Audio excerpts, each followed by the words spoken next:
Well, Josh, you've been at all the games, running up and down the sidelines, trying to check them out. And I was really excited for the Elon game. I was apprehensive going into the game, facing one of the better teams in the country, certainly coming into the game. Well, you were less apprehensive than me because you actually took Georgia Southern. Could we finally get to Scott Riddle, who's just been so good the 3 previous years? And again, when you watch him now, when he gets time, listen, he's like a pro quarterback out there. Everybody says, how can we let him score like that?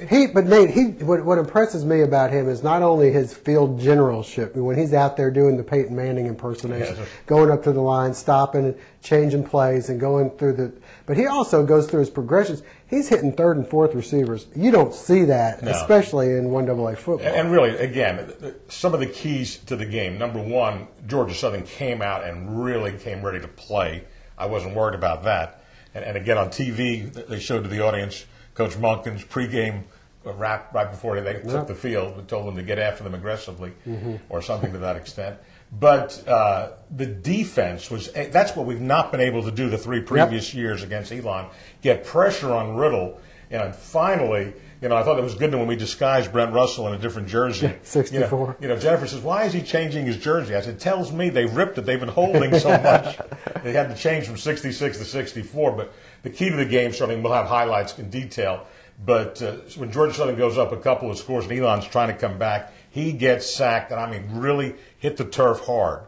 And after that, here comes the throw, and you see it happen so often, the interception. Well, what I think was the keys for that game, not just the play, but the keys were to keep him off the field, one.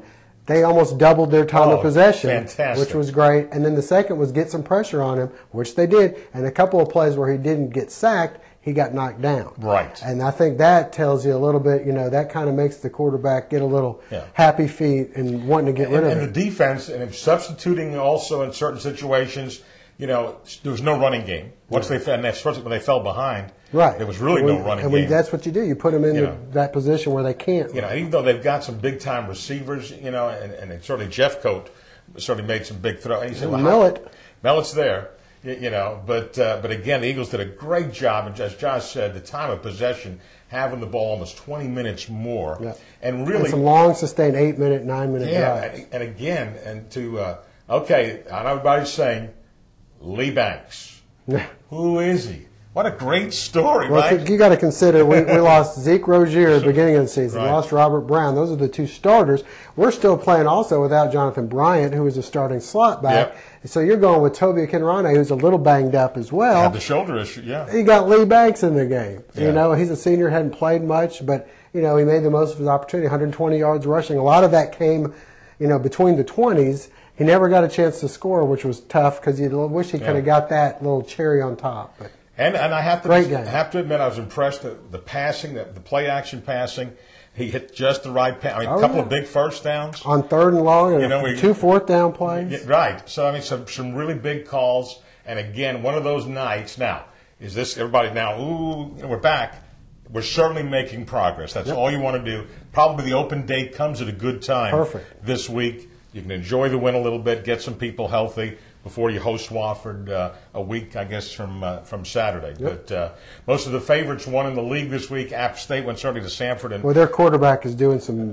He threw for over 100 and rushed for 100. We don't have to see them 4 touchdowns until November. Furman is making a statement also. I think you're seeing who's starting to separate themselves. And Chattanooga winning on the road, certainly at Coleman, a good quarterback at Western Carolina.